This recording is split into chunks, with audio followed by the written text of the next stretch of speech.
Hello, welcome back to a video that isn't Oops All Archers FE8 the LTC, but rather an argument against giving Armour Knights the same movement as infantry.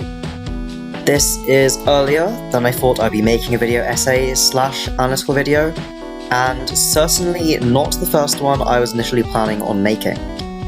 However, following a discussion with and suggestion from the ever amazing Danny Doyle, this is a companion video to theirs, link in the description, which argues the case for increasing armour movement. First of all, we have to ask ourselves the question, what defines an Armour Knight?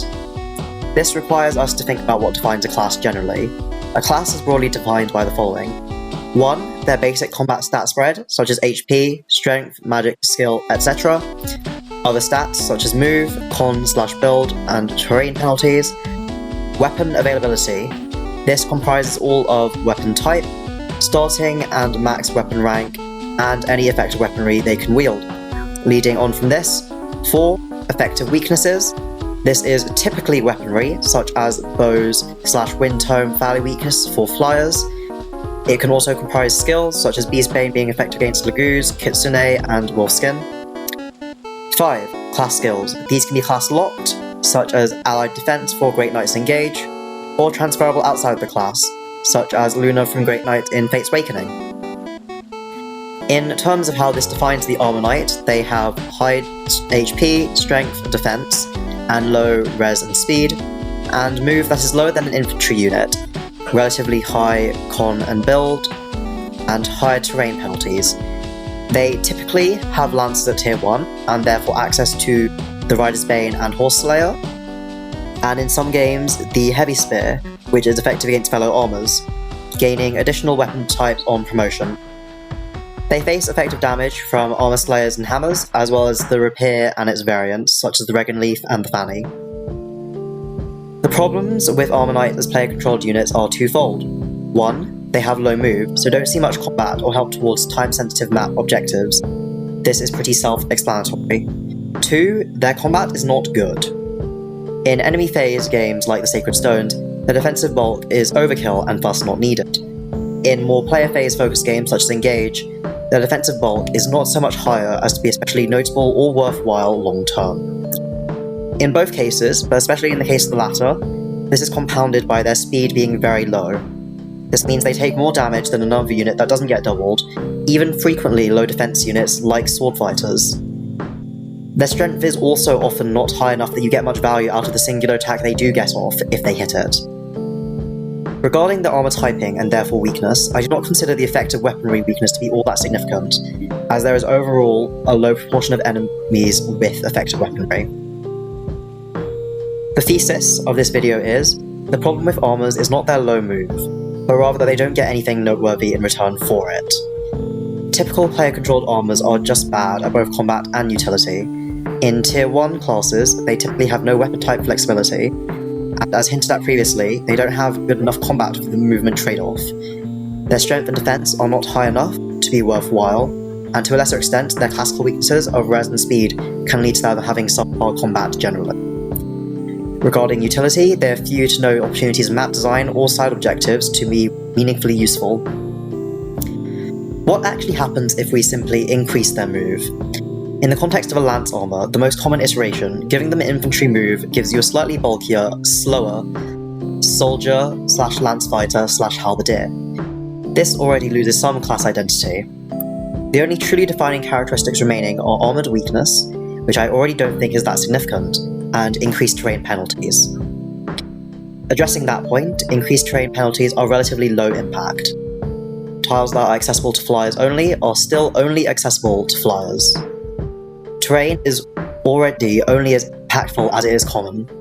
In a game where terrain is rare or can be navigated around at no effective movement cost, this is not a high impact distinguishing characteristic.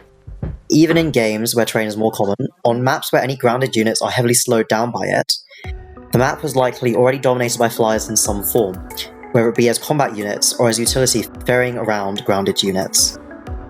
Additionally, the move context is important.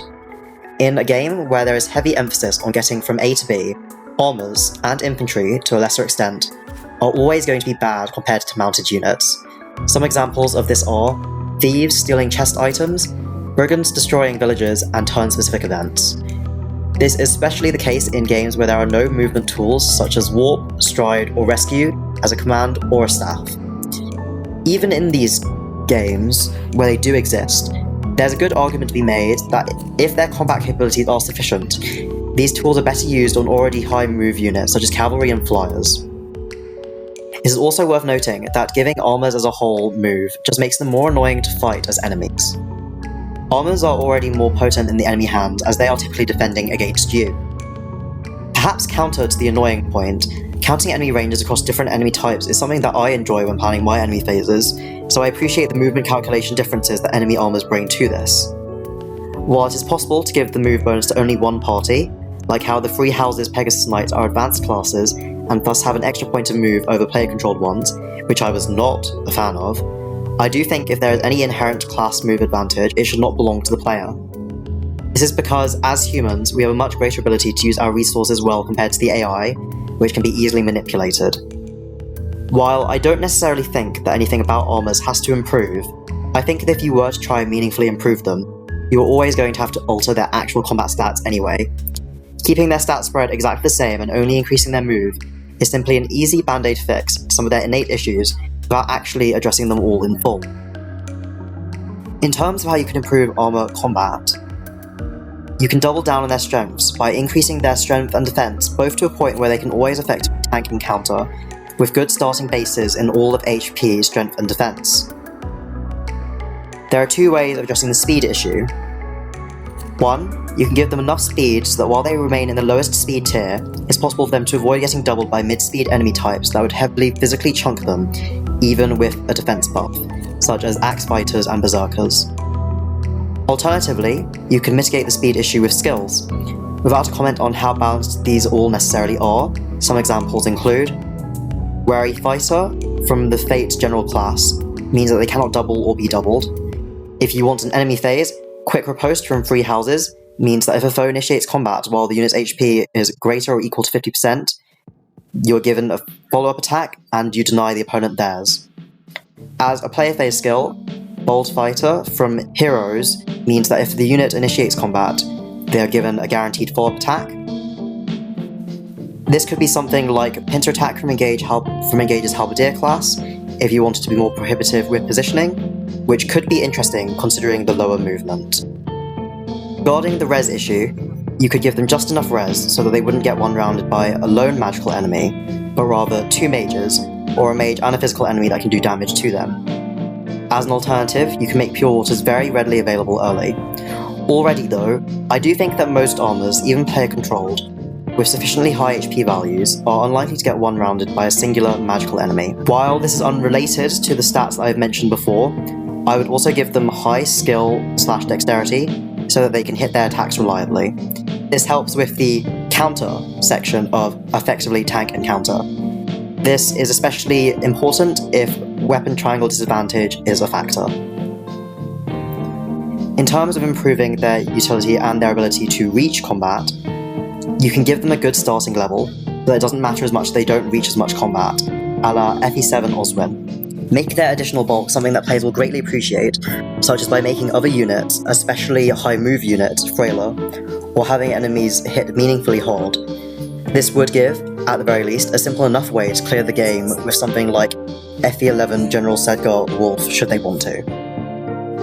Give access to movement tools to mitigate the issue, such as Shove, Warp, Rescue, and Stride. Things like Swap or Pivot as a class skill would also help, especially if after swapping or pivoting, you were able to make an attack. I think that Raging Storm was meant to be an attempt at this, but then they made it so that you can use it at any class rather than just Edelgard's unique classes.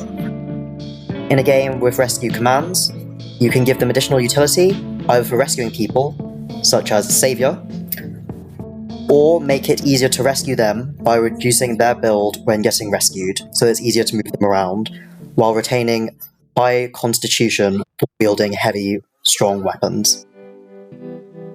There are also skills to draw enemy fire, such as Jehanna having Provoke Intellius, or its engaged counterpart, Emblem Sorin's assigned Decoy, that could be used.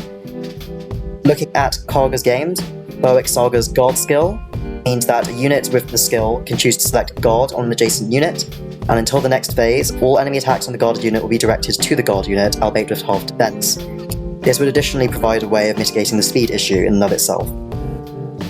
In terms of not hurting their usefulness, it would help armours to not have them compete with cavaliers for a promotional item, such as the Knight Crest item in GBAFE, and most importantly, map and map objective design that doesn't punish below average moves, such as enemy reinforcement spawns that armours can catch up to, and non-movement focused side objectives, such as defending a unit.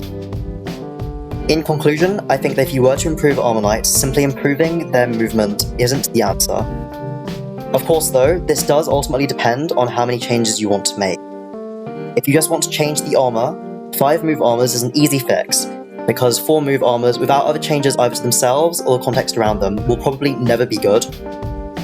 If you are willing to make these other changes though, including to the context around the armour, then 4 move armours have the potential to be both player viable and interesting. Thank you for watching. Hopefully this first analytical video hasn't been too shoddy, at least in its reasoning. The video editing we can talk about another time. Thank you to Danny for reaching out to me for this collaboration of sorts. We will be returning to our regularly scheduled LTC content very shortly, but if you liked this video, please do let me know. I have some other ideas for Fire Emblem video essays, so it would be very cool to gauge if people will be interested in them. Thanks again, and hope to see you next time. Have a good one.